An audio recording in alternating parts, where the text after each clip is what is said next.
to the Croc Center. Oh, right. Yeah, so.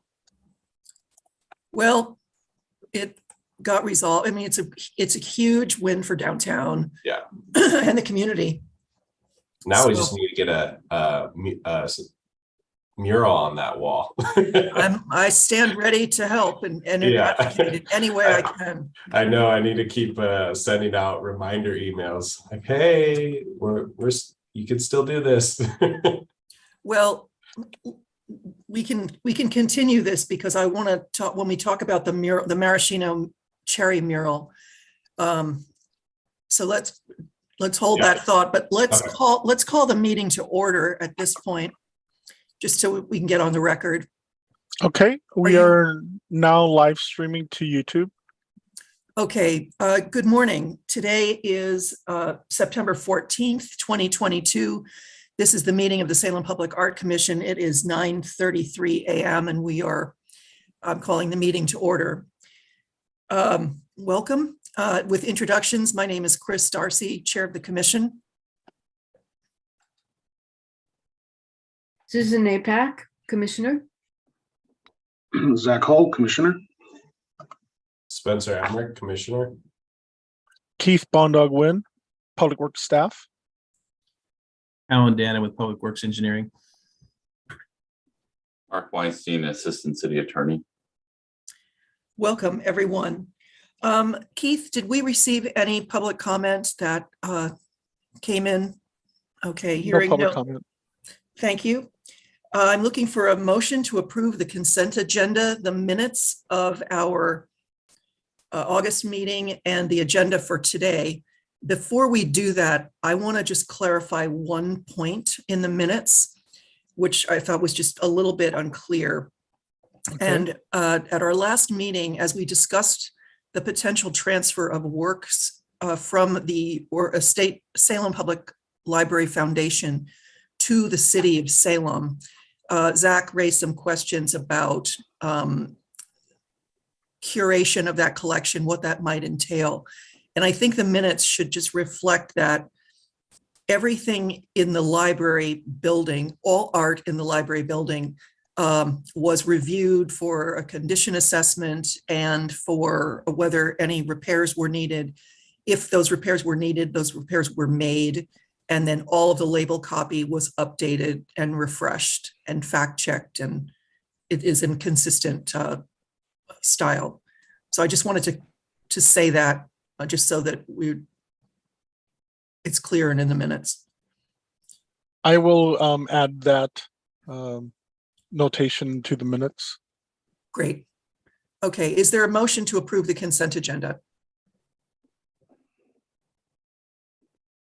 I move to approve the consent agenda. Is there a second? I'll second it. It's been moved and seconded to approve the consent agenda. All those in favor say aye. Aye. Aye. And opposed? I just realized we don't have a quorum to take action on the approval.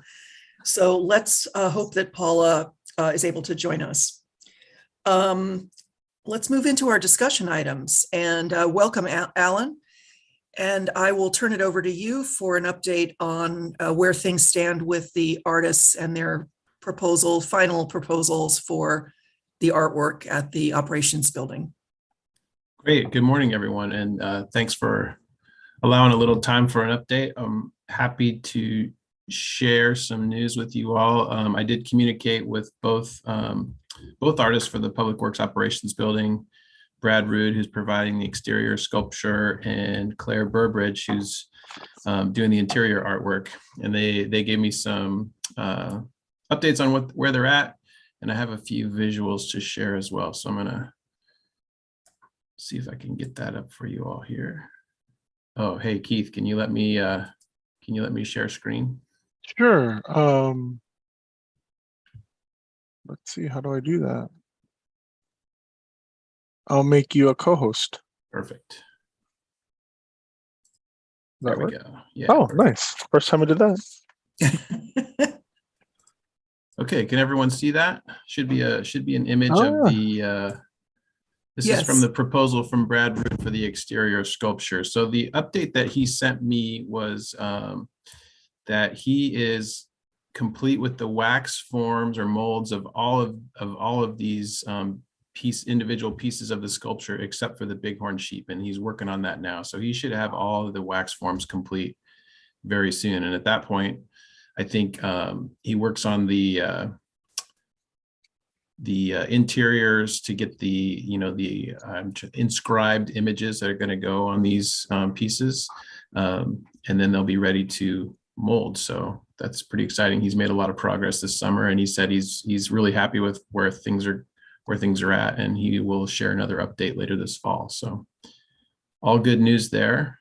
We did provide him some information after his visit, kind of a survey of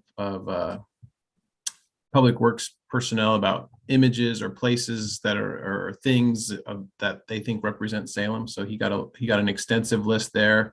And we also shared some ideas about maybe incorporating some more abstract shapes or images that would represent the shape of our treatment ponds at the Guerin Island Treatment Facility, or things like that. So he's got lots of interesting ideas there, and I'll be excited to see what he comes up with for how all that gets incorporated onto these figures.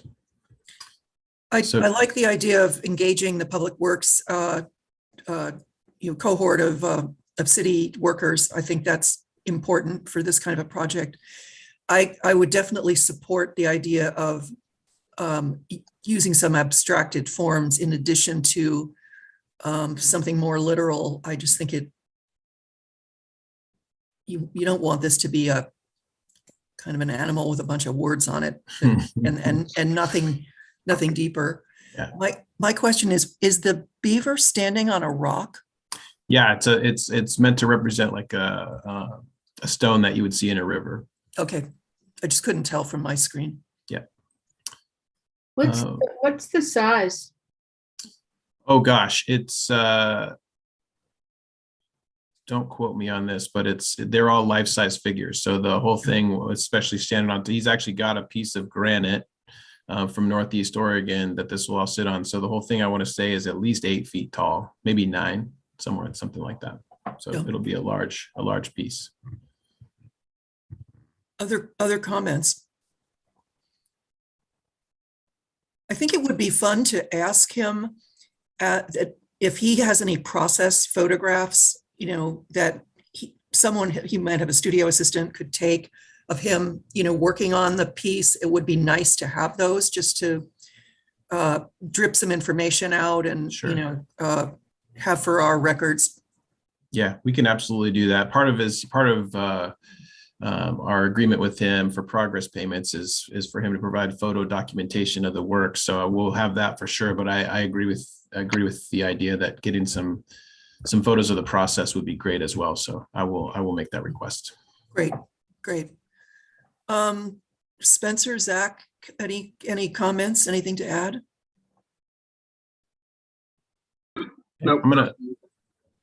Sorry about that. I'm gonna move into the interior work, and a lot more to share here, but just as a reminder, sorry, this is a little bit fuzzy, but we're actually going to have artwork in 2 locations from Claire Burbridge, 2 hanging pieces on this wall here, which is just outside of our training room. So it's going to be one of the busiest areas in the building as people come back and forth to different meetings and occurrences that are happening in this large conference/training room.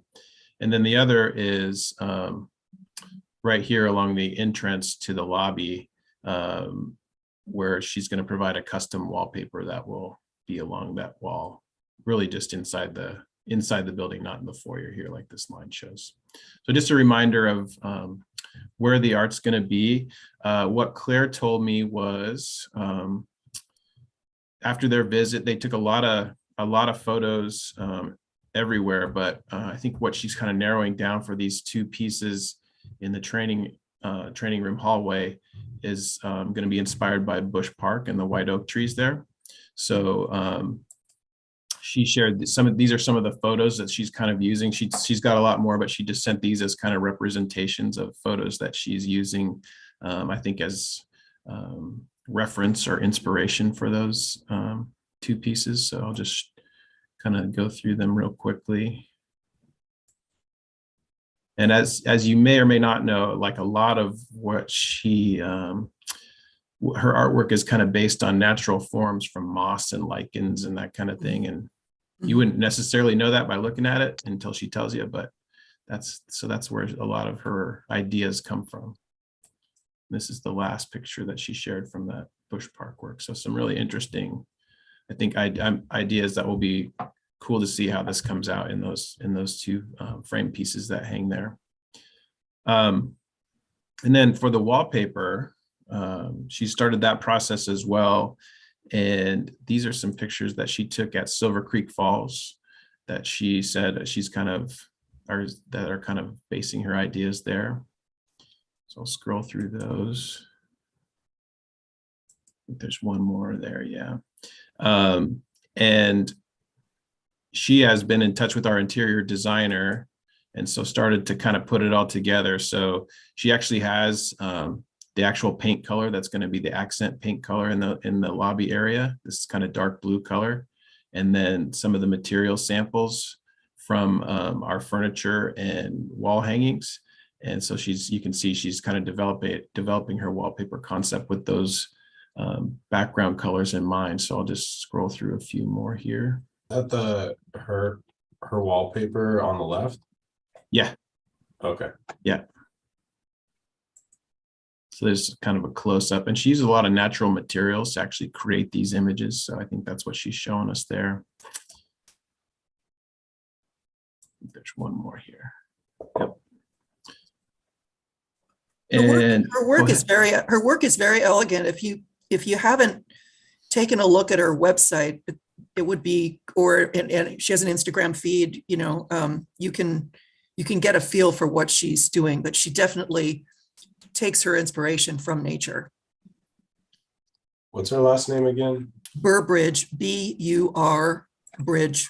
I think there's a few images here too that I can share that kind of zoom out. Oh yeah. This is some other work that she's done that she shared in her proposal with us. So you kind of get an idea of. Yeah, those are great. Yeah. And here's this would be more like what I'll zoom back in, what the wall, some of the past hung pieces that she's done. And I think where she's headed with this is maybe one like this and one that's more nocturnal. She has another piece that I don't think is included here called The Nocturnal Life of Trees that the panel was really struck by. So we may get like sort of a contrast of one, so call it daytime piece and one nighttime piece for those two that are hanging in the hallway there. Alan, will the training room that you referred to, will that ever be open to the public for like a community meeting? Absolutely. Yeah, that's the hope, is that it'll get used for neighborhood meetings, town hall meetings, any other community events. It'll certainly be available for those kind of things. So yeah, hopeful that a lot of folks will be through here and be able to see it. And then folks that are just visiting the building, hopefully the wall, for whatever business, reserving parks, whatever, hopefully the wallpaper kind of draws them in to take a look at these as well. Mm-hmm. Great. Could you just refresh our memories about the wallpaper? I might have missed hearing about that. Where is it? How much will it be covering? Sure. Yeah.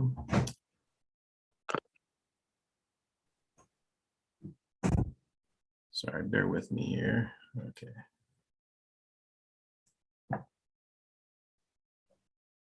Hopefully I'm not making anybody motion sick. So this is the entry area where folks will be coming in and out of the lobby, and that wallpaper, so kind of zooming into the interior, as you come in, there's a vestibule area for maintaining better HVAC, and so it's double set of doors, and it'll be right there on the right just as you come through that second set of doors. So the service counters here and the training areas to the right. So you should, as you walk in here, you'll be looking right at the wallpaper to your right, and then you should have a glimpse at least of one of those hung pieces of art in that hallway. So there'll be a good visual connection between the two.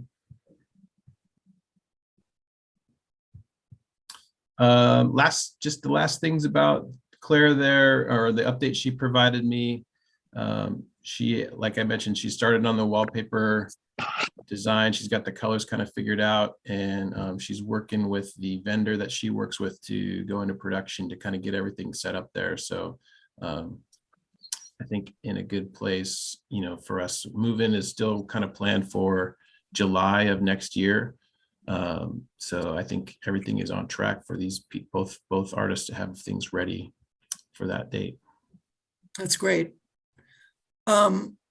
Yeah, I need to do a drive-by of the building, of the site, and see how things are looking. Yeah, if you go by, it's happening fast out there. So the structure itself is all wood. And you can kind of see that represented here, like the interior of this. This is actually the structure of the building is what you're going to see when you walk inside. So they're currently building the second story, and you can start to see how the pitch of the roof for the three wings of the building look. And they'll be installing roof beams here in the next week or so. So it's very if you've been by like a few months ago and you go by now, you'll be amazed at the progress. And we're on track to have the building basically dried in the next month or so. So that's really good for our schedule in terms of getting the building dry so that we can keep going on interiors through the winter. That's great. That's great. Any other questions or oh, Susan? Is there any plan for promoting, excuse me, this whole thing to the public, to the people of Salem as it's going on? Because, without being a commissioner, I never would have known this was happening. I haven't seen it in any, communications or any publicity. Is there any effort to do that, to generate excitement as the process moves forward? Yeah, there definitely will be, I think, more communication as we get closer to move in and opening the facility. And the reason for that is that picture I was just sharing, which kind of shows that customer service area, is a big enhancement over what we have at the shops right now. And so I think, and it connects really well with the work we're doing at City Hall, where we're also building a customer service center where essentially you can go to either place and transact most city business that folks come to see us for. And so we'll definitely be providing information to the public about how those services are going to improve for them, and where they can go and what they can expect. So, and that gives us an opportunity to just mention as well with new public art to come check out. Will either artist come back to Salem before they return to install their work? I don't know if they will be back beforehand. I think their scopes right now are pretty much focused on coming back when it's time to install, unless we need to do some kind of walkthrough with Brad on exact placement or something like that is possible. But I actually think it'll probably be more like just to oversee the installation. Okay. If they are coming back, I will certainly try to give you all a heads up on that, to have a chance to meet them if you need to, or if you'd like to. Yeah, that would be great. I just think that there is opportunity, there could be a talk, there could be a meet and greet. I know when they were here around Public Works Day, that particular day just didn't work for me at all. Right. So, yeah. Yeah, we'll definitely keep that in mind. And if they need to come back to town, we'll try to schedule something around that for sure. Okay, great. Any other questions for Alan? Keith? Yes, I just wanted to make connections with Alan and a future agenda topic, or down on the agenda, the drummer and rooster. Last meeting, we talked about the Lee Immonen contract that is still in production to get that rooster repaired. But the topic that I think Spencer brought up and everyone supported was the idea of introducing that back into a potential greening of the Peace Plaza that Alan talked about a couple meetings back, with the potential passage of the bond measure.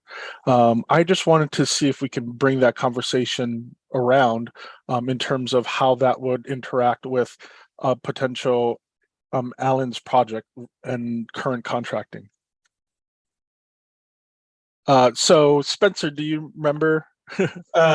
Yeah. So Alan, I know that potentially City Hall is gonna get funding.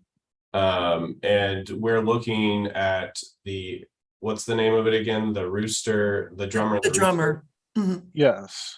Was originally on that site at one point, and I think it is like filled in with some pavers. Currently, the location, I know it probably doesn't have to be in that location, but if some of those percent for arts could be to reinstall and waterproof the connection points with this. Originally, the design had like a reflecting pool, so it reflected onto the water. So it'd be a little bit of a design in the architect's standpoint, but it could be an addition to the percent for arts. I mean, use a little bit of the funding. Yeah, Well- I think it was the piece was originally in the reflecting pool that was on the north side of Yeah, above the parking garage, maybe. yes, in there, yeah. Because we on the 50th anniversary architecture tour, I think we were close to where the original location was. There may be an Asian inspired garden planted in that area. And yeah, anyway, I would certainly support exploring this topic as Lee moves forward with, reconstructing the base. I never knew that the drummer was in the library. I've never seen this image before. I'm glad to see it.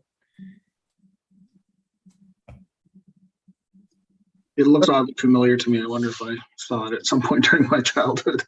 What's the date on that photo? Do we have a date? 78. Yeah, there it is. It's funny. Funny. Mhm. Yeah, and I bet that this was moved to the convention center when there was a sculpture exhibit as part of the mayor's annual exhibitions. And then the piece has remained at the convention center, but there are some issues with the weight of the piece and the need for a sculpture to be moved because of the convention center, depending on what kind of an event their trade show they have. So I think the goal is to reinstall this piece in a place where it does not need to be moved, and then it will not be damaged again or structurally, unstable. Mhm.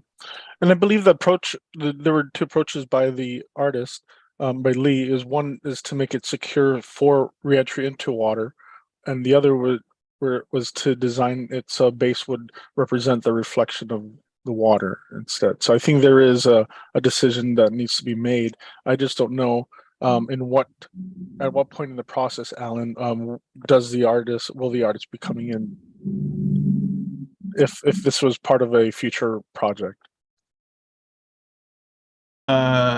Yeah, so understanding that there's a desire to incorporate this piece is good to know now, and we can definitely, there's a lot with both the interior and exterior of Civic, a lot of opportunity. Okay. So understanding that, hey, there's existing pieces that we may be able to work into that, I think will be good to know right off the bat. And then as we develop concepts, we can go from there. We've talked about with the interior and creating maybe some more ceremonial space where some work that's not currently being displayed can be displayed, like the old council doors, things of that nature. So yeah, I think a broader discussion about what all opportunities there are early on will be good, and then we can fine tune the coordination from there as the design goes forward, assuming that the bond passes in November. Yes. But Thank you. good to bring that up at this point, Keith. The good news about the drummer is we're not on a rush time schedule. The piece it's safe, it's indoors. There are conversations going on with Liam and I feel like, we don't have to make a decision tomorrow. That's good. Okay, are we ready to move on to our next topic for regarding the murals? Okay, thank you, Alan, for joining us again. Thanks, everyone. Have a good day. Okay. All right. Morning, Mark. Morning. So, go ahead. Oh, thank you, Chris. I was going to take the lead on this part, just to provide a background of where we are. There were quite a bit of questions regarding the mural program at the last meeting. And so I did some research along with Mark, and I just wanted to present a kind of a timeline to see how we got to this point, and kind of the charge that we have as the Salem Public Arts Commission, and any clarifying questions that you may have, Mark can address regarding the legal aspect of it. So I'm going to share my screen with everyone. And these are some old council notes and staff reports.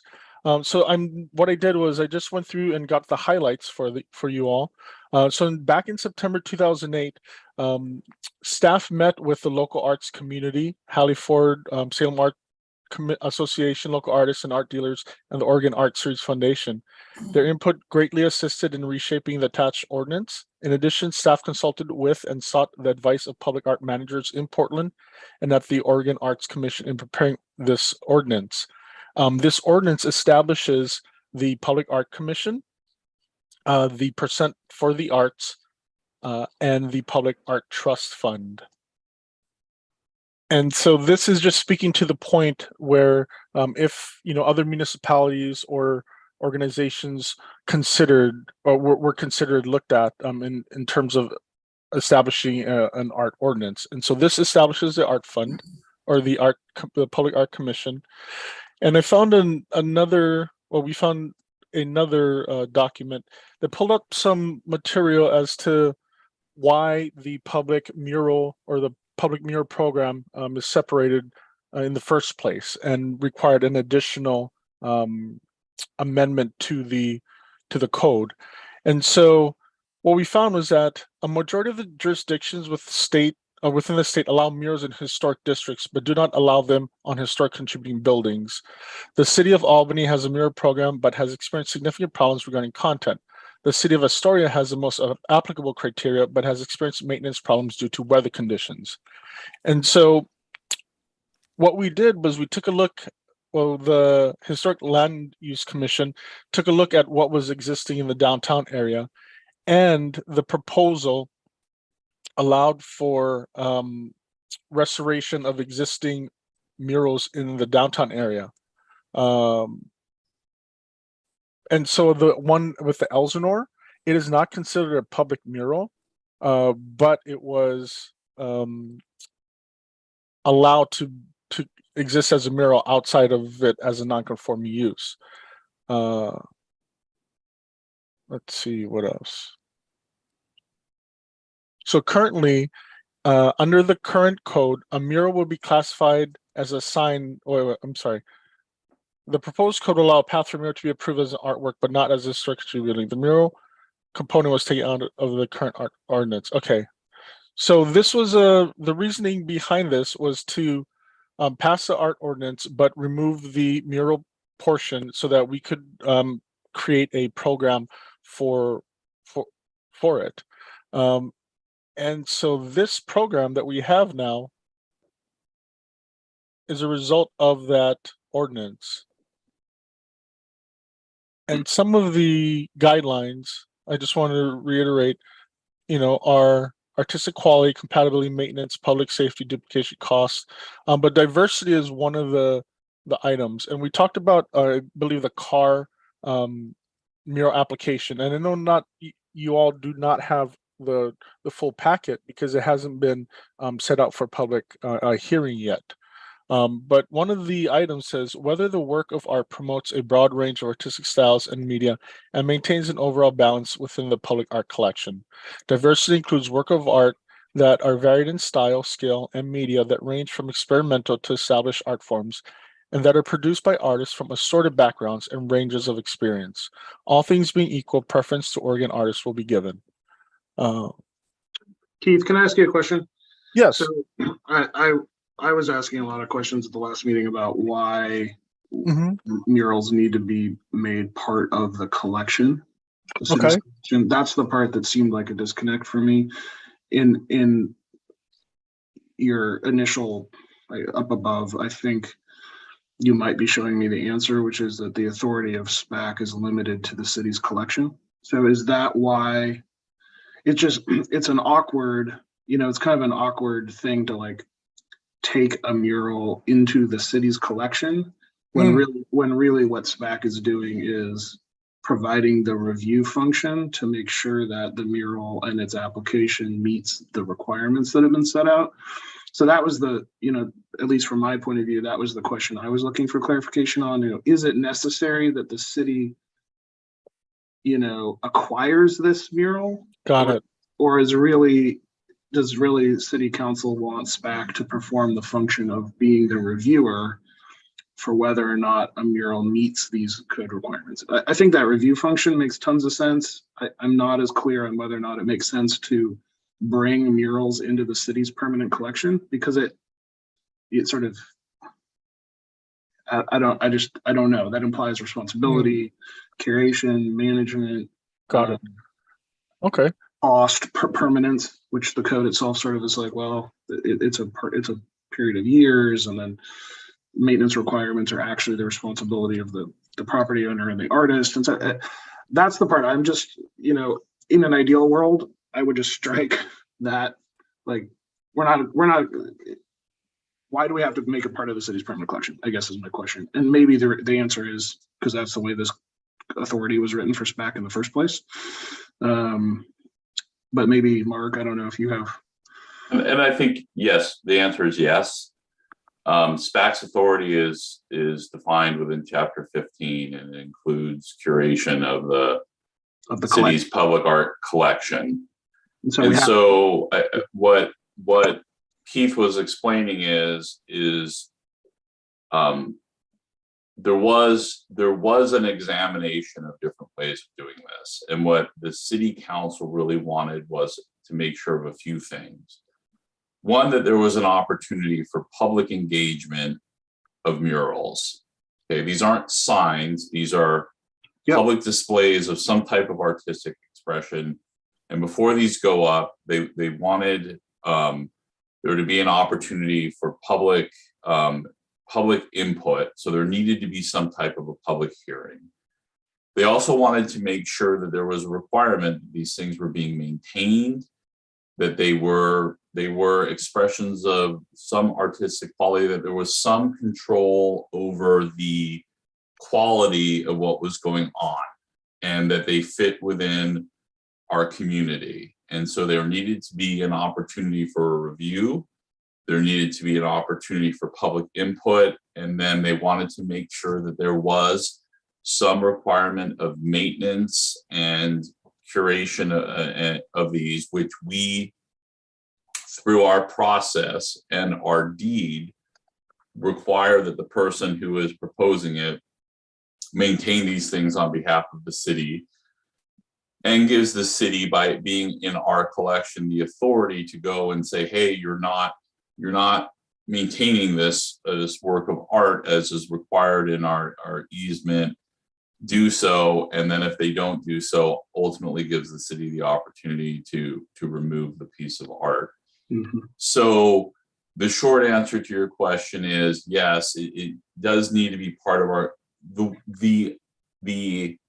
way that the city has chosen to go about this is to bring it into our collection, to give us the ability to review it, to give SPAC the ability to make sure it's of a quality that meets these standards. And I think if you look back both at Chapter 15 and is incorporated within SPAC's policies and guidelines, as well as some of those specifics, because I know there was a concern discussed before, well, are we just going to rubber stamp these?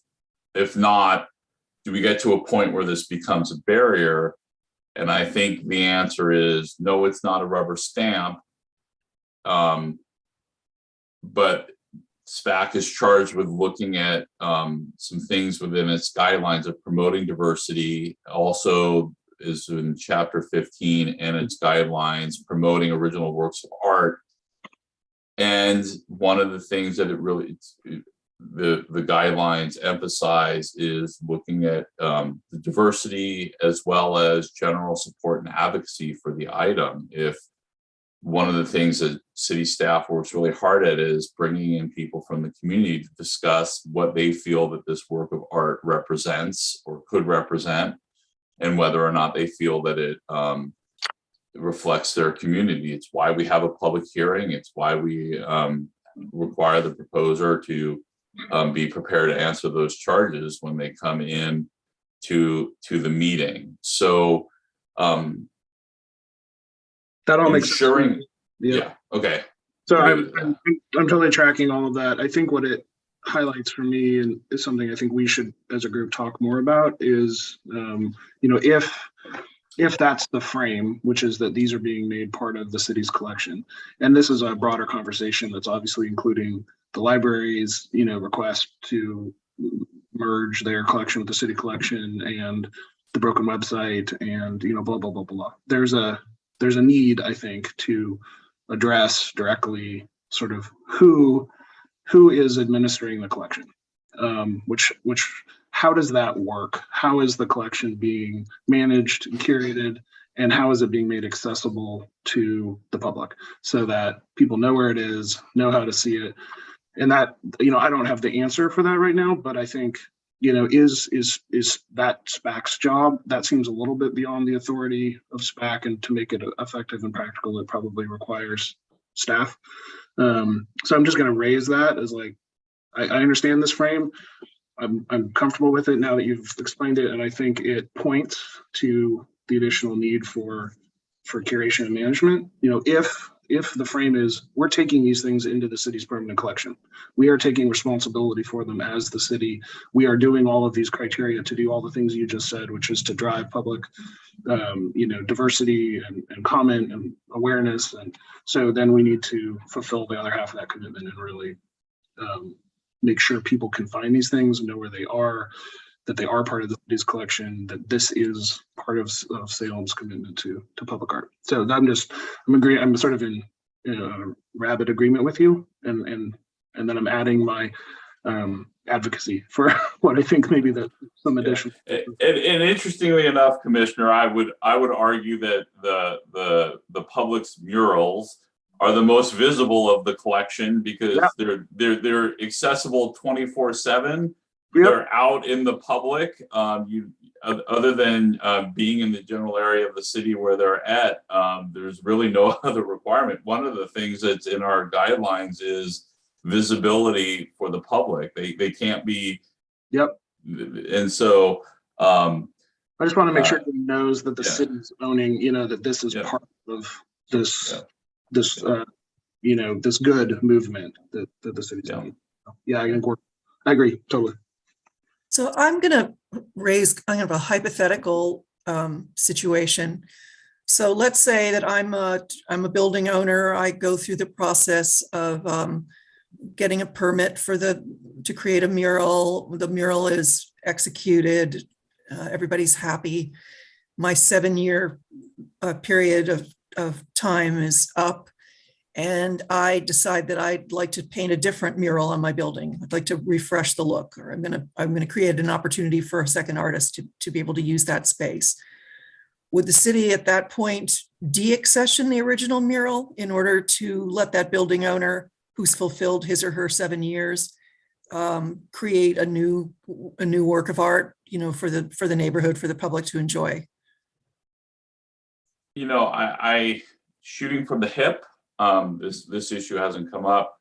I would imagine that if it's not maintaining the mural, but if it gets to the point where it's modifying, or in essence modifying or changing it to the point that it's basically becoming a different mural, that it would need to come back to the Salem Public Arts Commission for the proposal.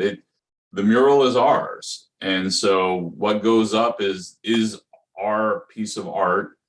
And we put the maintenance there. So if some of it needs to be touched up, that's one thing. But if it's getting to the point where they're adding to it or altering it, I would say at that point, they would need to come back to the Public Arts Commission and propose that, and we would need to approve that.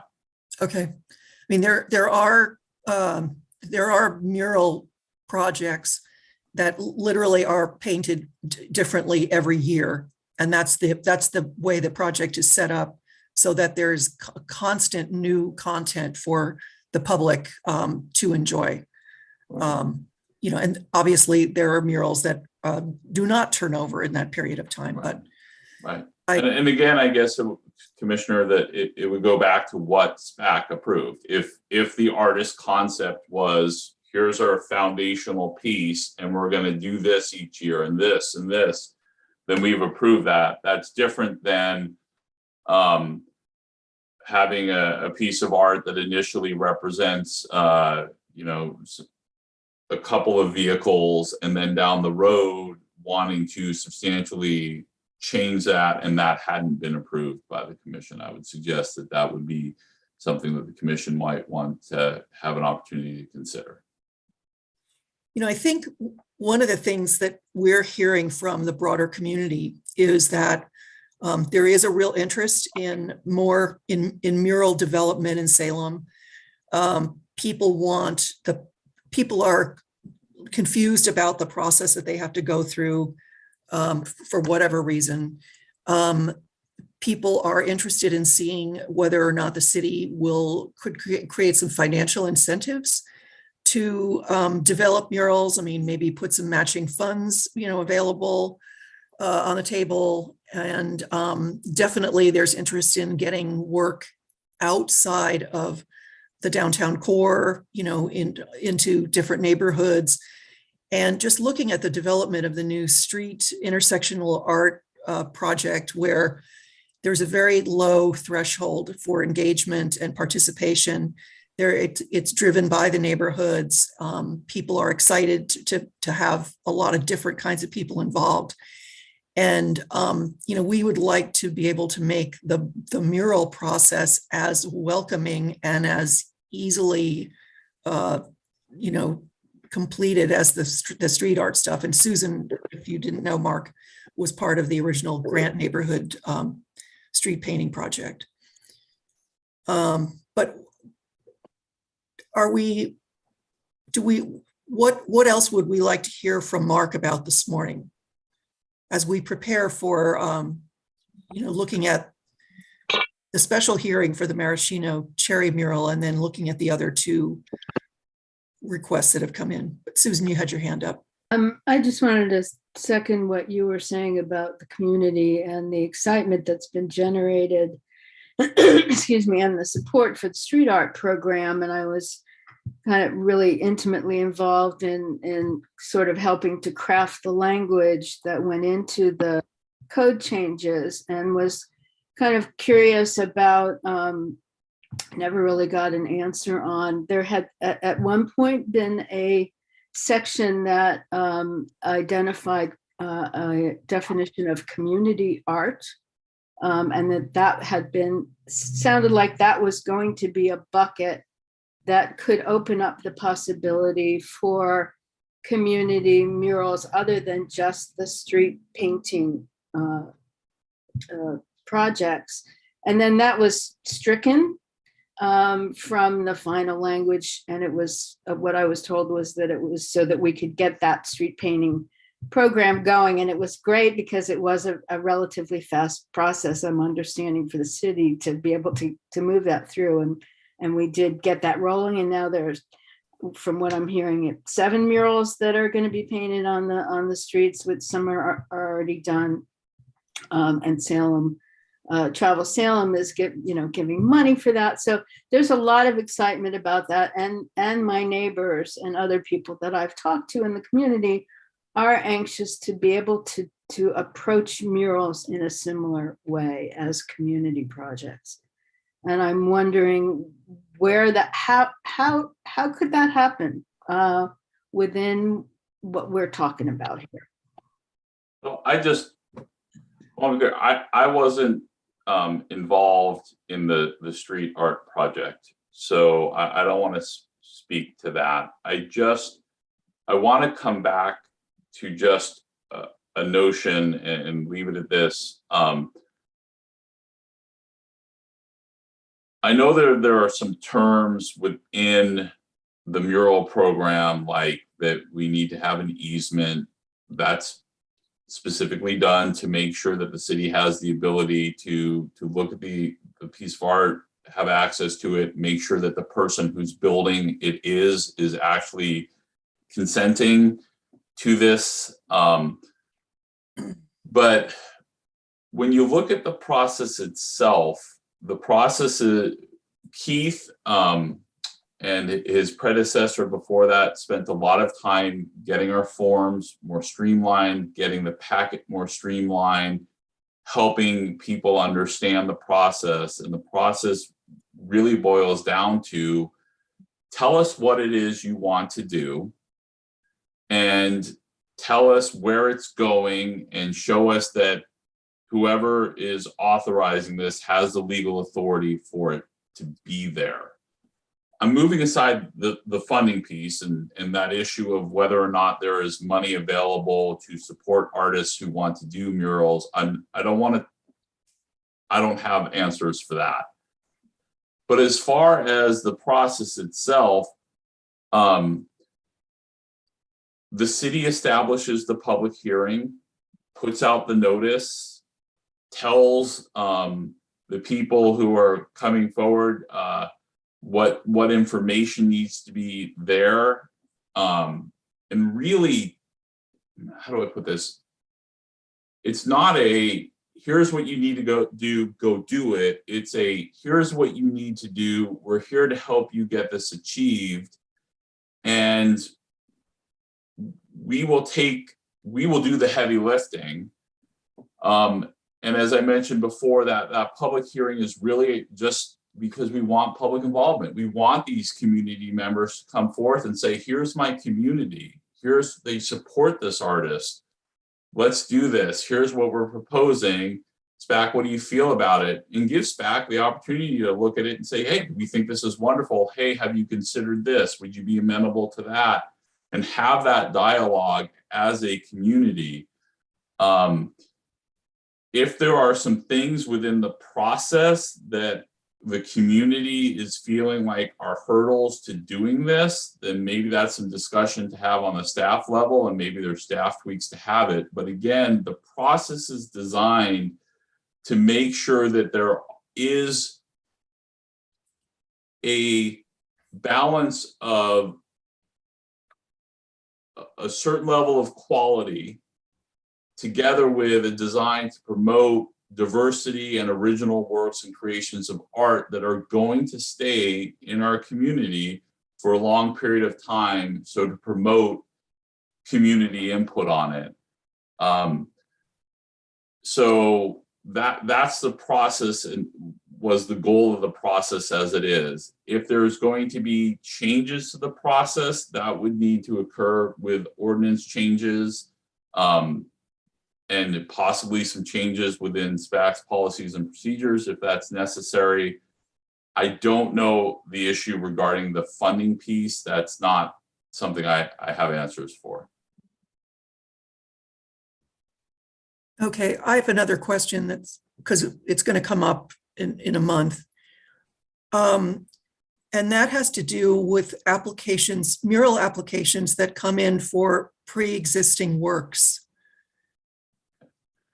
So what's happening there is the city is, there are some of these pre-existing works, they're approaching the owners and saying, you have some options. You can remove this, or alternatively, you can work to come into compliance with our code by submitting a mural application and taking it through this back. And those people that you're seeing, you saw the Iwo Jima mural was one. This is another one. These people feel that these works of art or these expressions of artistic expression are valuable and want to approach the SPAC. There is nothing preventing, I vetted this within the legal department, is the legal department's opinion that SPAC can still consider these things and decide whether or not to take it within the mural collection. It's not ineligible, that our code requires that they could be subject to enforcement action for not having gone through this process. But they are coming forward, they are going through the process, and SPAC should consider these works of art in the same way that they would look at something that was being proposed and not yet on the wall.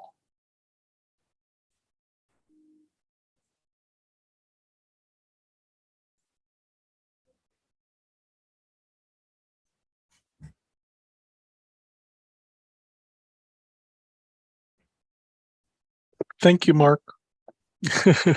I'm not, I wanted to make sure that I answered Chair Darcy's question. Sorry, a tree man was at my front door. No problem. Okay, and I thank you for covering that, because I just wanted to, before we get into a public hearing, I wanted to kind of get the background on things.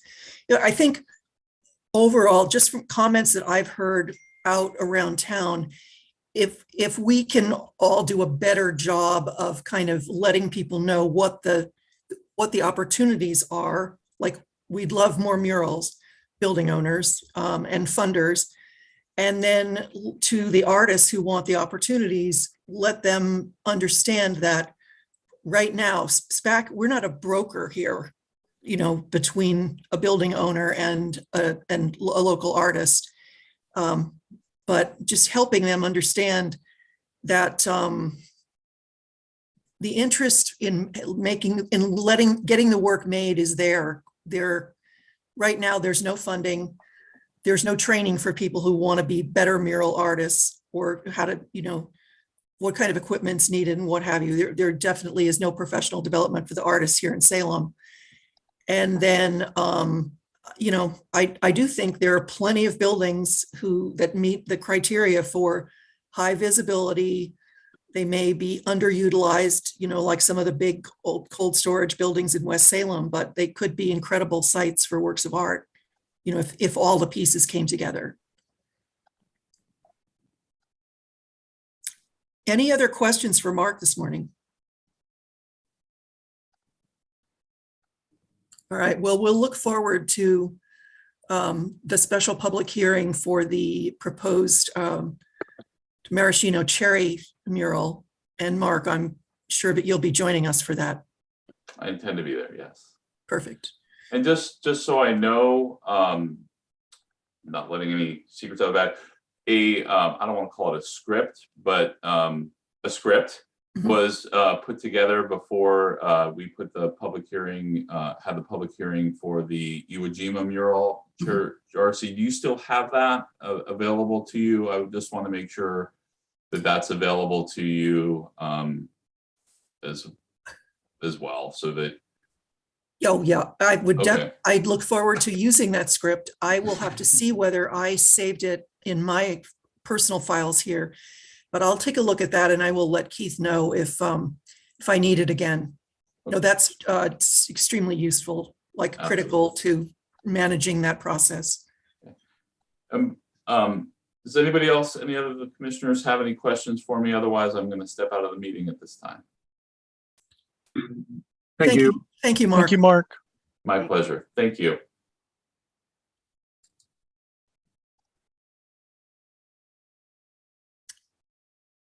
Okay. Let's move into the next topic, which is strategic planning for public art in Salem. We started this conversation at our last meeting, and I know I feel that the city would be well served if we could focus some energy and attention on bringing together, weaving together a number of the things that we've spoken about over the past couple of years. Obviously, we've got the Public Art Fund, which is generated by the 0.5% for art. We've been in discussions, we had some conversations about art and parks. We have had some conversations about murals, obviously. I think that there is room for discussion about temporary seasonal works of art that could be in a park setting, or could be a projection. Public Works lit the Union Street Bridge at the beginning of the Ukrainian situation. There could be different approaches to that, but it seems that we would be doing our city a service if we focused on an overall strategy, maybe putting together a master plan of sites and types of works. And so I'm very interested in bringing together, people across the city to help make that happen.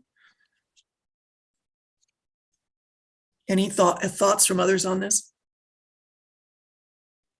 As far as getting public input, is it worth putting together some kind of a survey?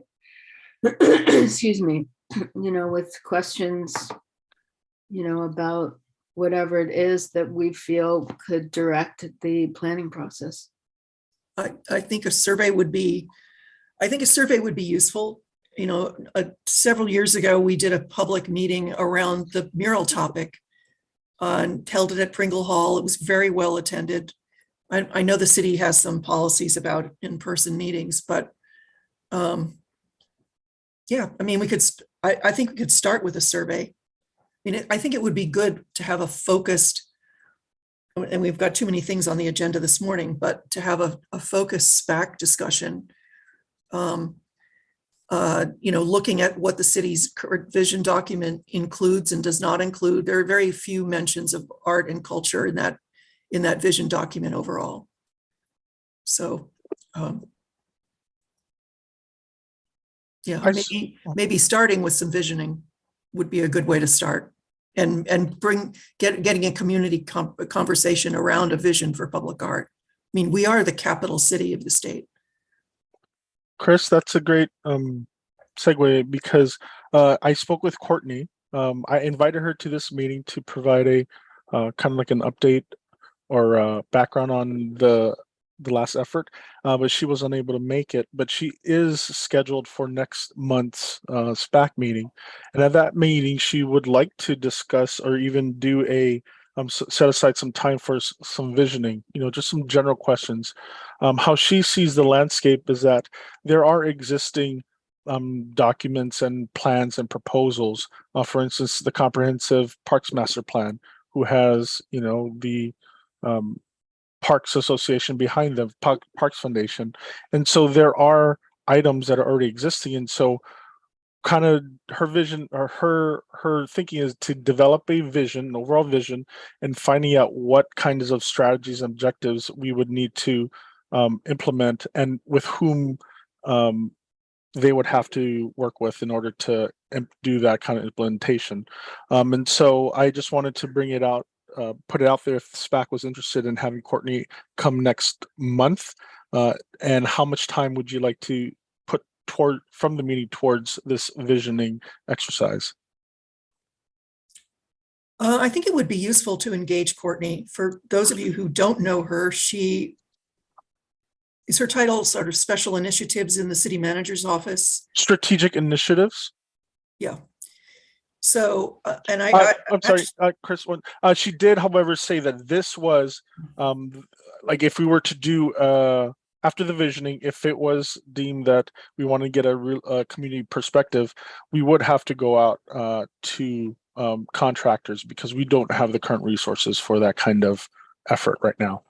Okay.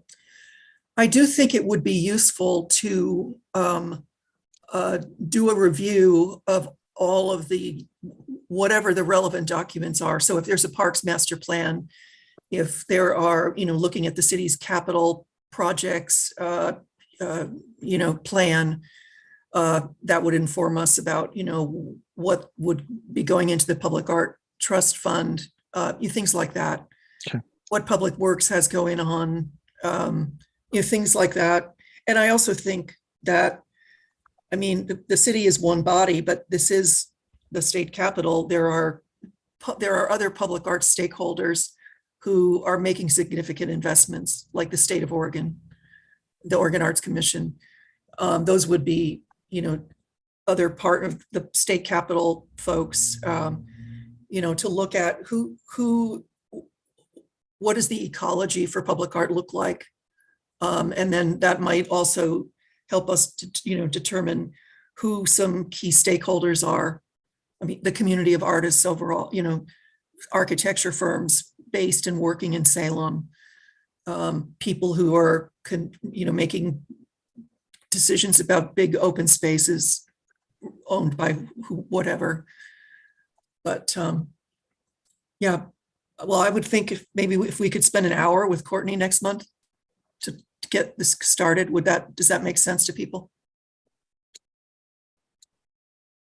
Keith, I didn't quite understand. You were saying that Courtney would not be able to kind of spearhead this whole strategic Yes. thing, but that we would have to contract out. And what would be, if we start something and then bring someone else in, will it be redundant, and will it be also maybe not working within the same way that whoever we contract works?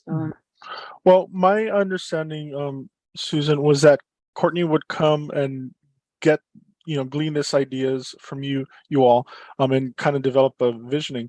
But if she finds that during that conversation, the scope is too large for her bandwidth, then we might consider using some of the public art funds for that. But like I said, I would need to contact the Public Works director and inform him of this direction.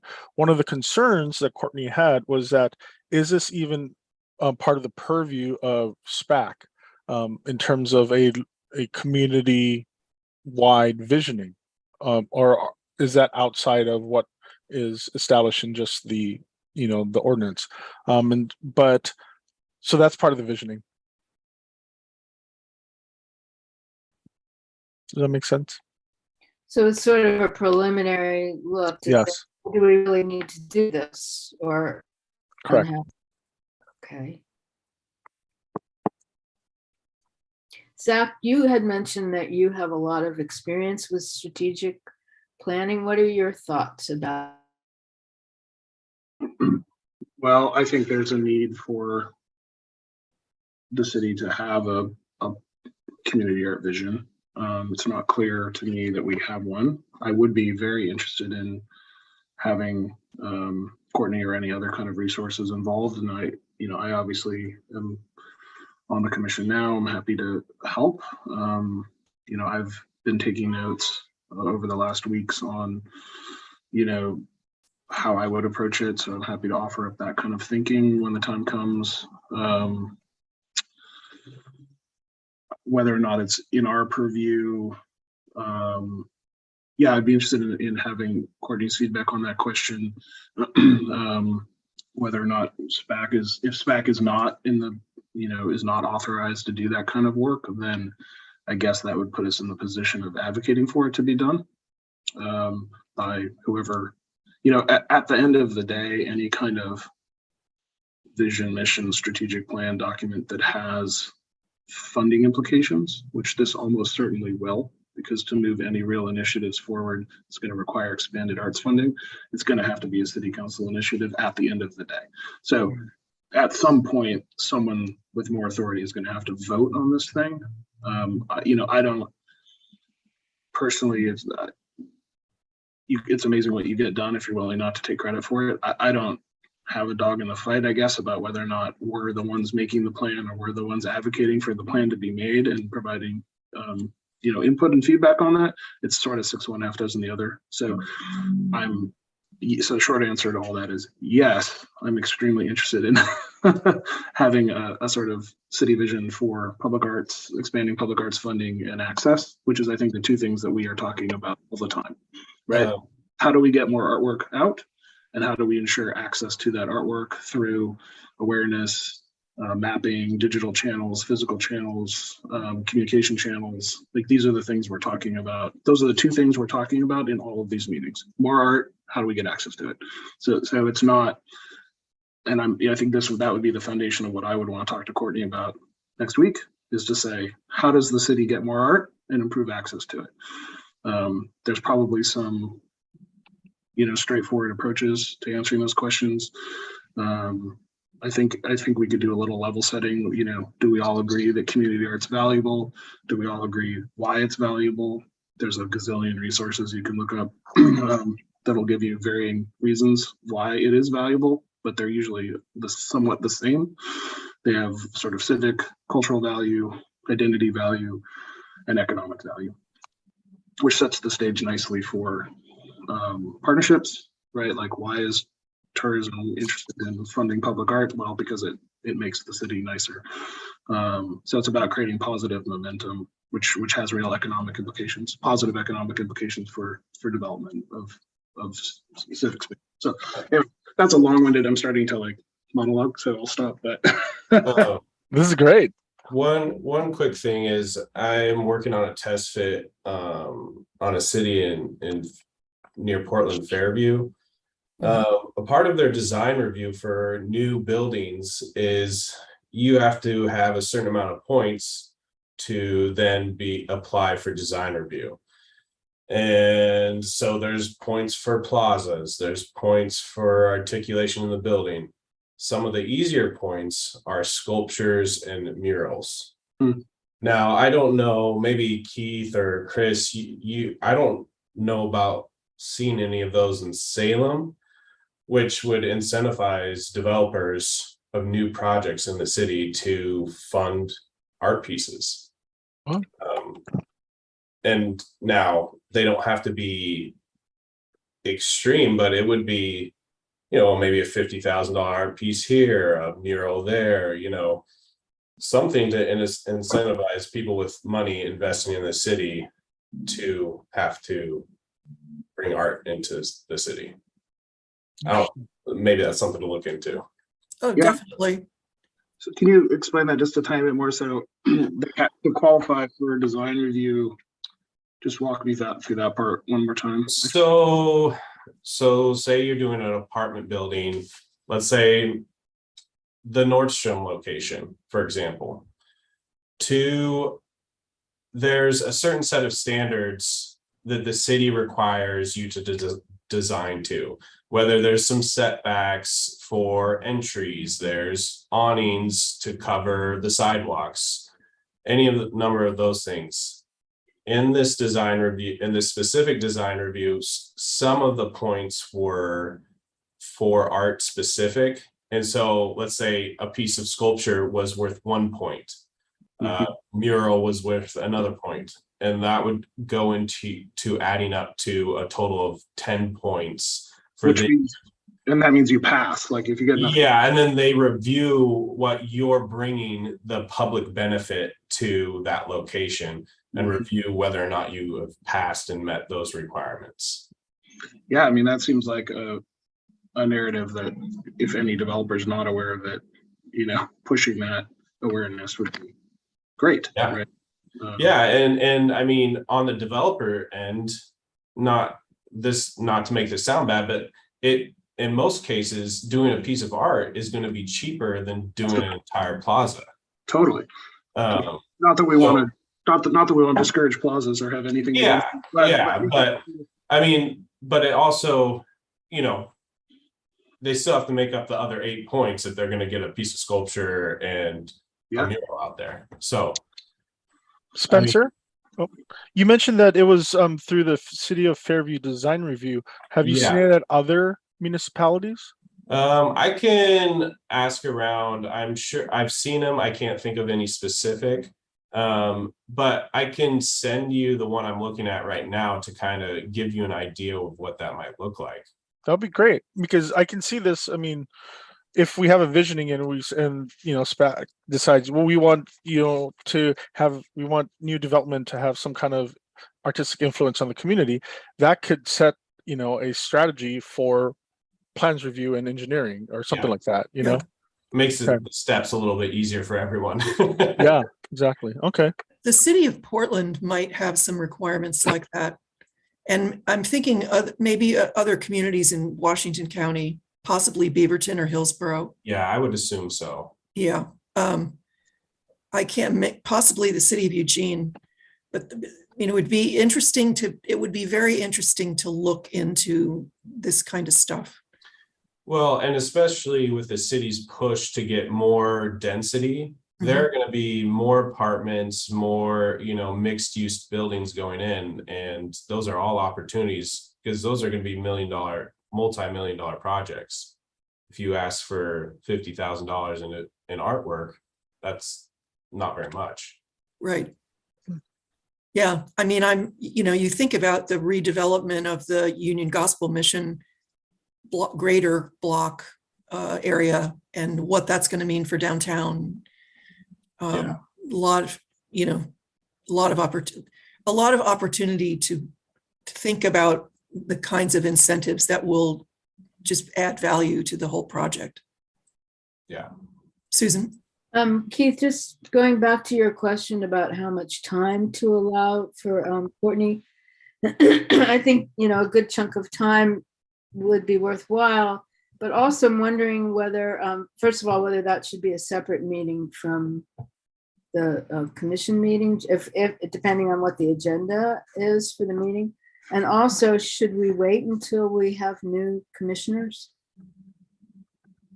Good questions. I would start, and it's when you have a group that meets only once a month, waiting to see what happens is not always the best idea. So I would be in favor of putting Courtney on the agenda at the next meeting. When will the new city manager start work, Keith? Has that been decided yet? 2 days ago. Oh, great. Okay, good. Because that, where there's change, there's opportunity. So I think, keeping things moving is important. Okay. All right. Is there any opposition to inviting Courtney to our next meeting? She's indicated she is available. Okay, let's go ahead with that, Keith. Get that confirmed. Will do. We've got mostly updates, but I'm just mindful of the time now. It's 10:15. Next item is the potential transfer of the Salem Public Library Foundation's collection to the city of Salem, and I don't think we have an update. The only update that I have was I did some digging. I'm sharing screen with you. This is part of the policy and guidelines. Under Salem Public Library, works of art purchased for Salem Public Library by the Library Foundation with the intention of being hung in the library will be evaluated and approved by the commission using the selection guidelines in this subsection. However, ownership of the piece shall be retained by the Library Foundation, and any request by the city or the commission to move the piece to a location other than the library must be approved by the Library Foundation board. So I'm going to have to talk with legal or someone to see how, what the purpose of this was for. I think I might know a quick answer. So at the time that this that the SPAC ordinance was created, the library wanted to make sure that they retained ownership of their own collection. Their thinking around that has changed. So Sure.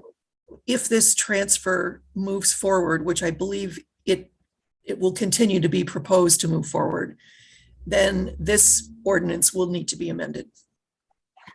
But the idea is, the thinking is that the library does not have the staff or the resources, and they feel that their main purpose is the library's collection of materials, which non-art is their priority. So, Okay. So I have in my notes, I'm going to talk with Leo about amending this policy document if that's the path we're going to okay. kind of anticipate. I Okay. do know that Kate Van Ummerson is going to be away for a lot this fall. She's taking an extended vacation. So it's, again, it's like the drummer. It doesn't have to happen tomorrow. But she is interested, and I think the leadership of the foundation is interested in not having to be responsible for an art collection. Okay, let's go on to updates. Civic Center 50th anniversary. Susan and Keith and I were there. It was fun and quite warm. I would say there was a lot of really great content. I think the fact that it was broiling caused fewer people to attend in person. Paula Booth did a great job with the art tour of the library. She was really well prepared. There's nothing like having a tour by a college professor who prepared for it. And she had a lot of good, she shared a lot of interesting facts.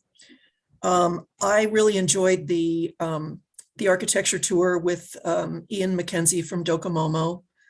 He also had a lot of good information, and he had a headset and a microphone, so he you could really hear him, and that was well attended.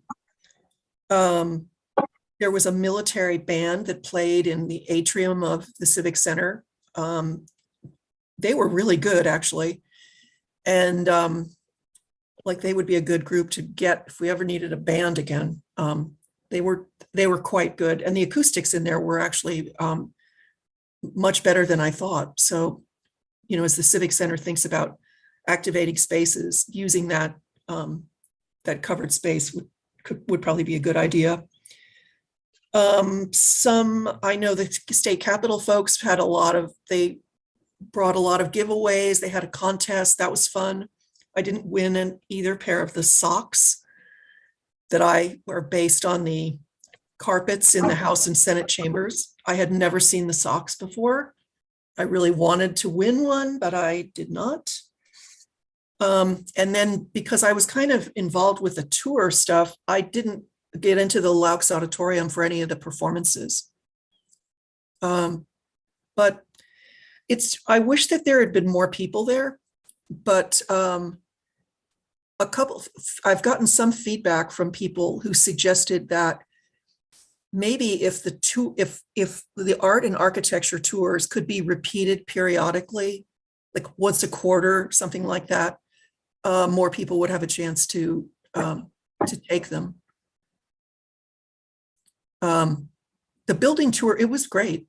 And Paula really did a nice job on the library.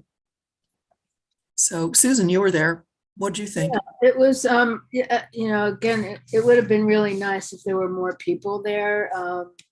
It wasn't very well attended, I don't think. But for me, it was really eye-opening. I learned a tremendous amount from Paula's tour of the art. I had no idea some of those pieces were in the collection. And Chris, your tour of the art in the building and the architecture tour.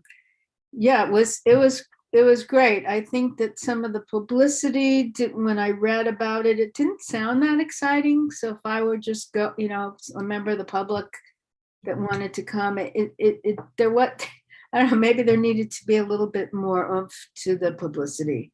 Or I don't know, maybe it was just the timing, or maybe I don't know or the heat. It was really hot. Yeah, and they did give out little fans, which was nice. But yeah, it was, I think what your idea of repeating the tours, having them periodically, again, I think there just needs to be more communication with the public about what we have in Salem, the artwork that we have in the public art collection. I know this new story map, which we're going to talk about, there needs to be a real juicy push to, get people to know what's going on, because we've got these wonderful resources and things that we, as residents of Salem, own, and people don't know about it. So that would be, I think, even part. I don't know if it's part of our charge or not to do that, but I would want, I would appreciate a discussion on how we do that.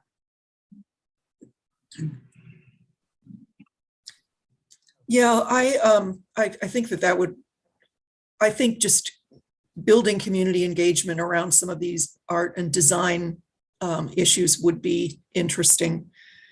As I was walking around the Civic Center that day, I took some people into the council chambers, and we have a new mayor coming in.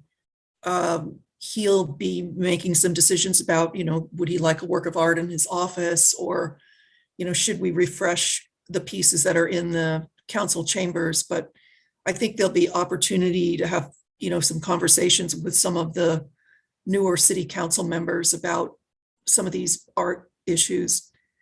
I do think of some quarterly tours of the Civic Center, the library and the Civic and the City Hall architecture. I think people would show up if we did repeat those. And I know Ian is working on the new hotel project that's going in diagonally across from the convention center. So he is coming to Salem, and he might be available to do another architecture tour or two. But I'm thinking Sunday afternoon, a library art tour would be, I bet it would be popular, especially once the weather gets wetter and darker. So one thing that was really fun to see was there was chalk available for kids to do some chalk drawing. And there was one young girl who really got into drawing on the, I guess it was part of that big fountain piece there, but she was working on it like all day, and she was the only one. I mean, it was, I think her mom sat there and watched, but that was about it. So even, more kind of engagement with, with young people saying, hey, come and, do a drawing, or, more activities like that. I wasn't quite sure how I felt about that girl drawing on the sculpture. Well, I decided to just remain silent. Well, it was temporary. It was just chalk. She was having a grand old time doing, I was all for it. Yes, I directed them to get a free water bottle. And then between the cookies and their cold water, they were ready to stick around for a long time. Mm-hmm. There were a lot of fun giveaways. I never got a water bottle because I missed out on that, but I do have my fan. And I do think the city produced some good collateral that people could, that were takeaways for people. That was nicely done. I got my sticker. Yeah. Okay, any other comments on that? Is that enough for you to take back to the team at City Hall, Keith? Mm-hmm. Yes. Great. Okay, let's go to Echo Earth Globe.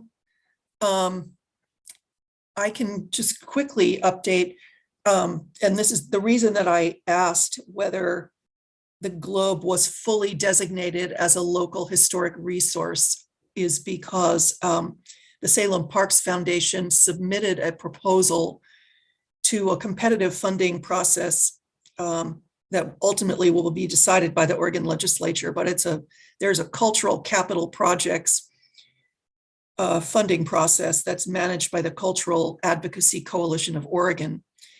And Carol Snyder drafted a proposal, and I provided some comments before the proposal went in, requesting $150,000 that would be approved by the legislature. It's competitive, and the Echo Earth Globe passed the first step and was invited to submit a full proposal. The full proposal did go in, and the review is underway. I expect that, I heard something yesterday, I expect that they might hear before the end of the month whether the project will actually be part of the final batch that goes to the legislature. But they must have close to 30 projects and only 14 or 15 will go forward. So that's kind of the update there. And I know Carol is heading out to various neighborhood associations to just talk about the Echo Earth Globe fundraising that's underway. She's coming to my neighborhood, the Scan neighborhood tonight, and I'm going to attend the meeting. It's the first face-to-face meeting in 2 years. So that's kind of the update on the Echo Earth Globe. The tiles they continue to fall off. I arranged a meeting with Carol and another person from the Parks Foundation and the Oregon Community Foundation, and to try to see whether they might have interest in funding this, and we'll keep talking with them. Okay, I'm going to keep moving. Public art collection story map. Yep.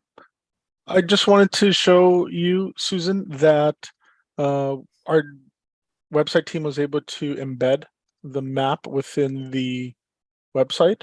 It is still small, it has limitations, but it's in there.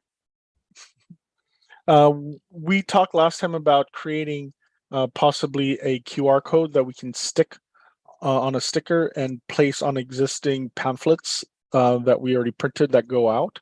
I have yet to talk to Heather to see how many we have left in storage, but I will talk. We'll talk to the desktop publishing team to create those QR codes. Any other questions regarding the story map online? So how the works that are depicted are just a selection from the overall collection. How is it possible to populate the map? And I'm not thinking of the library, but to populate the map with more works of art from City Hall? We can.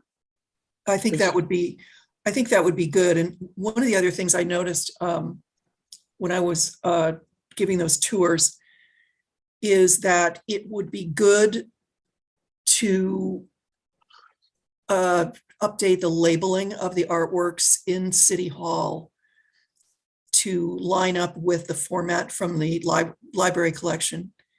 So it includes a short bio of the artist and a short description of the work of art. And some of the pieces in the city manager's office, mayor's office, don't have labels at all.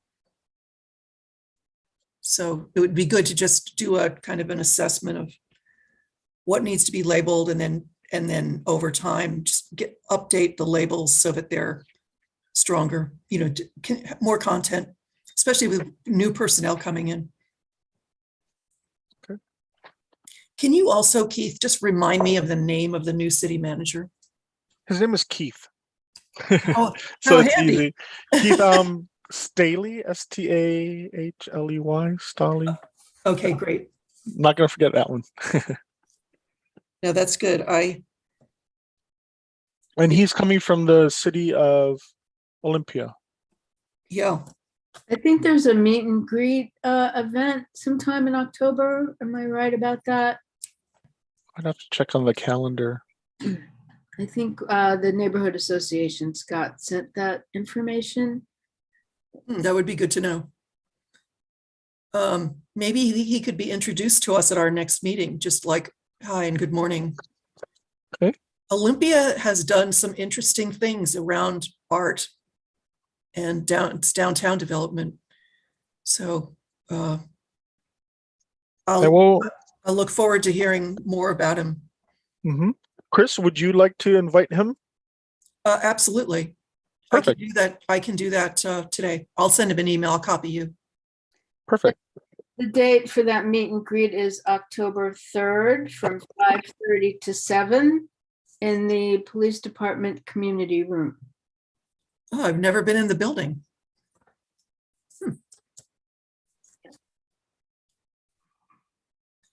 All right, moving along. Recruitment.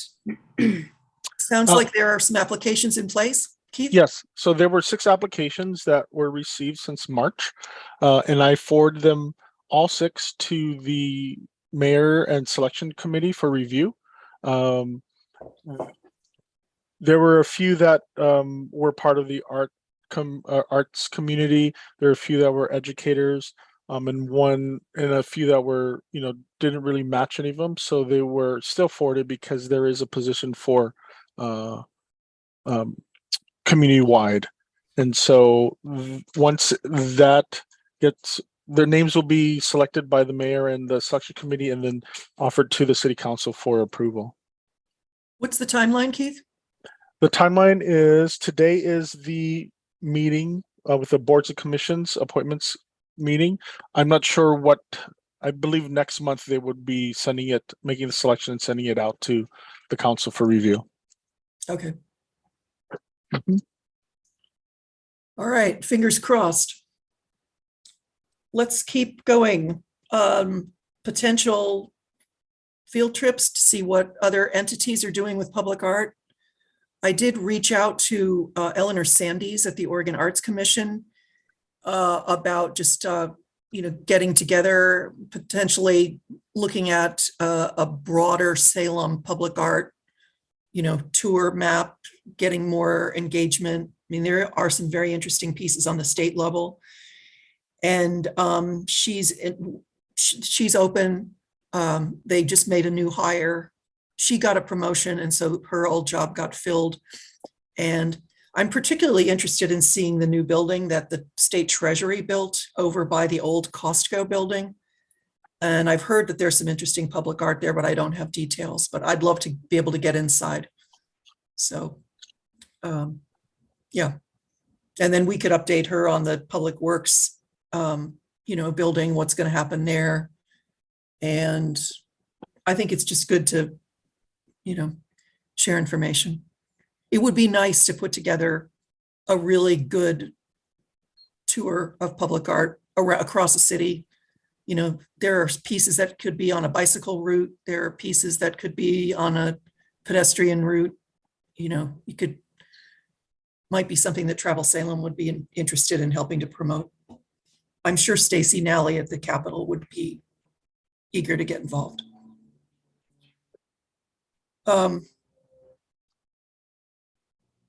Okay, let's go down to maintenance. We spoke about the drummer and the rooster. Sounds like, Keith, you are talking to the parks people about the cleaning off of the Good Sense piece. Yes, unfortunately, they don't have a water source nearby. So I will work on getting a water truck from our parks department to see if they can, stretch a hose and help me with that. But it's essentially, I did reference the maintenance plan, and I did send a copy to everyone, and it's just soap water and a soft brush to clear off the debris. Alternatively, I can wait till the rain starts and just do it in the rain. Oh yeah. But it's pulling a parks employee from what they're doing to shoot some water. Alternatively, I could just bring a couple gallons of water in a bucket and do it myself. So we'll see. Okay.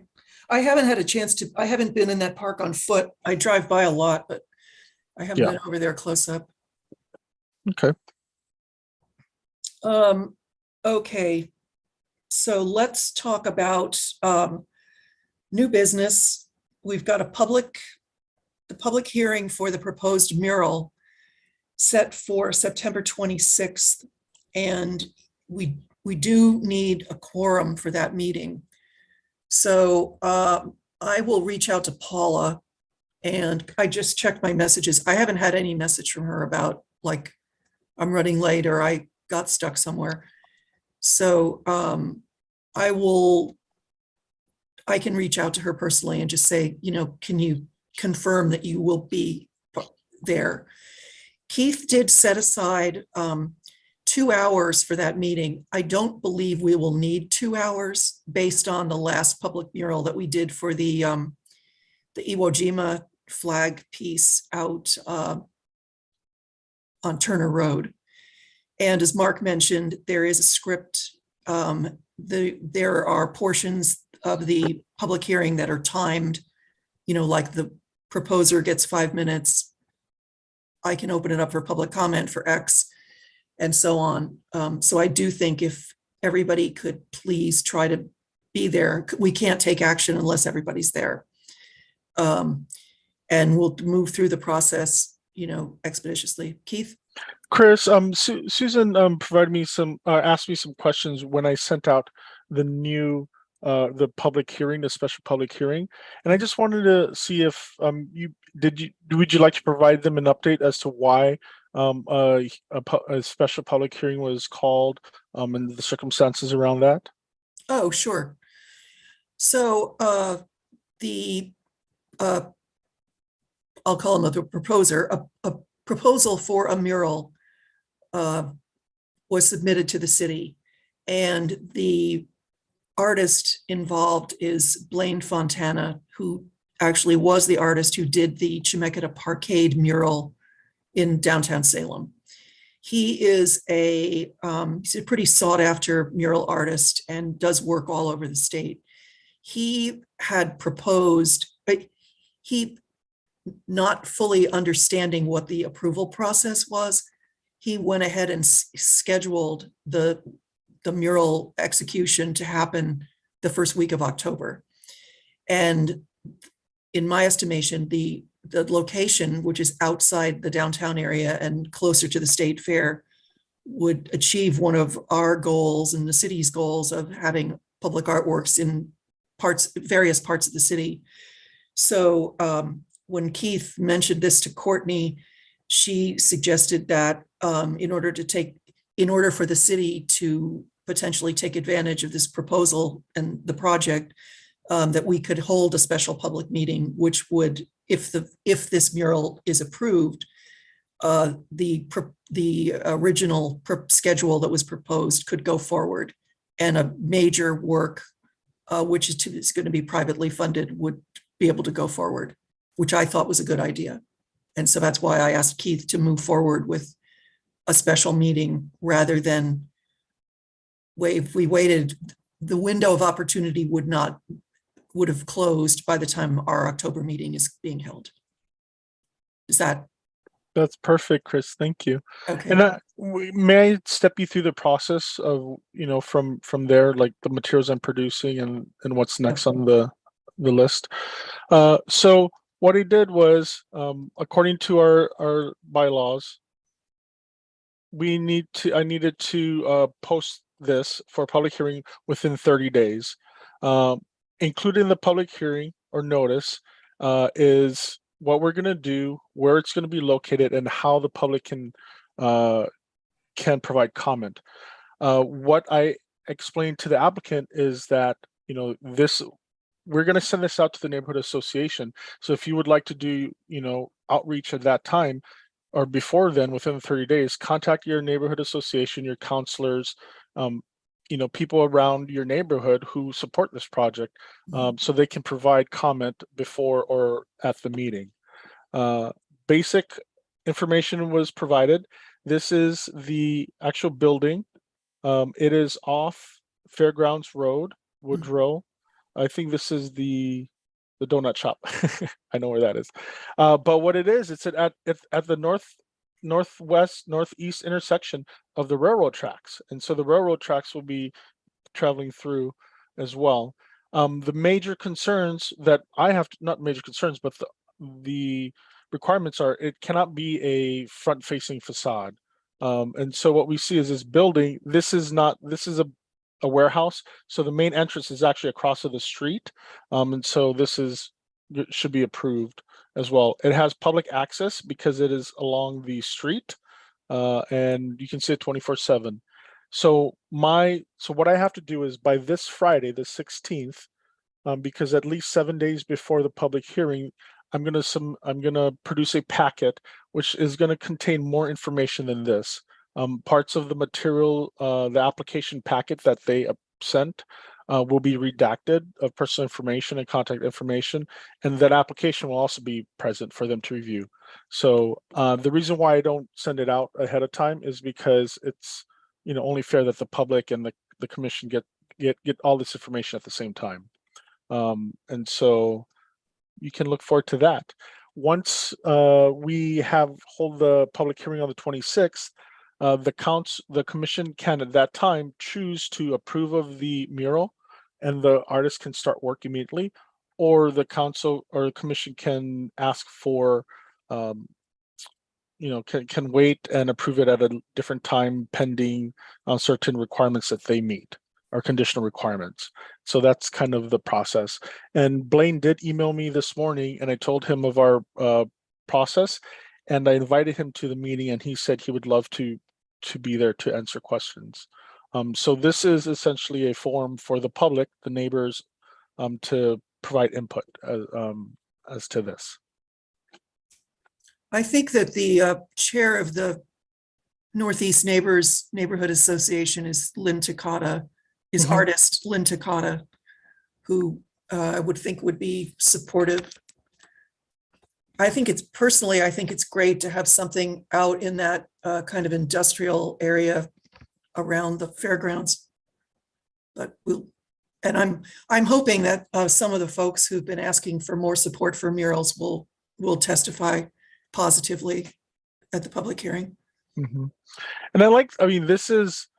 I'm reviewing the other application for the cars that you're talking about at Salem Baptist, and it's really different. The one at Salem Baptist is from a community, not a professional artist, and this one is a professional artist. So, and the diversity in the types of murals in the community is different.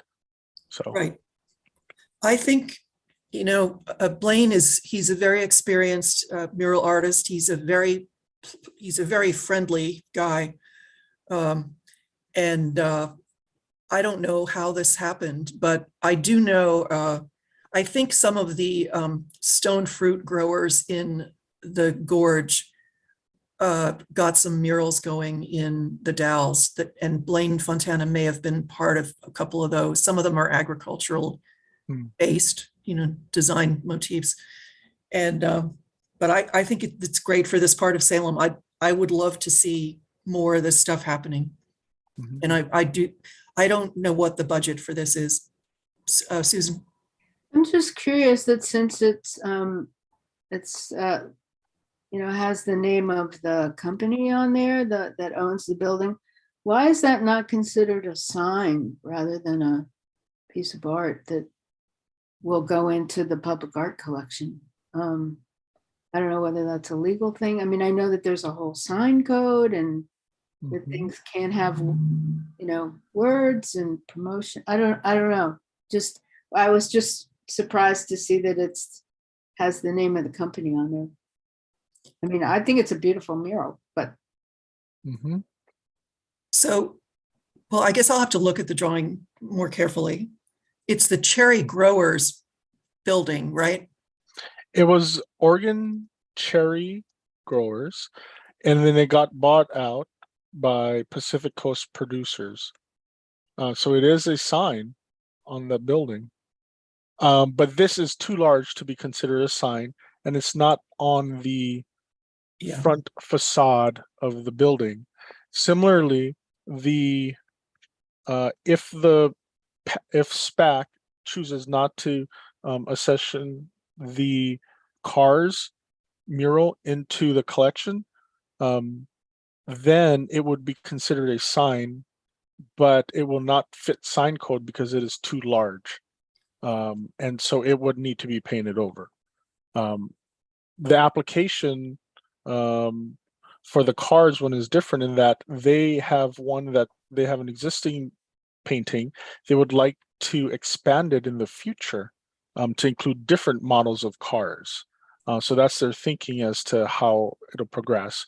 But the first step is to remove that from being painted over by essentially getting it approved as a mural as part of the art collection.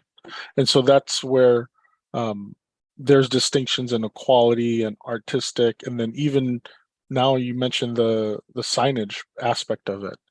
So that's something that we would all have to consider on the 26th.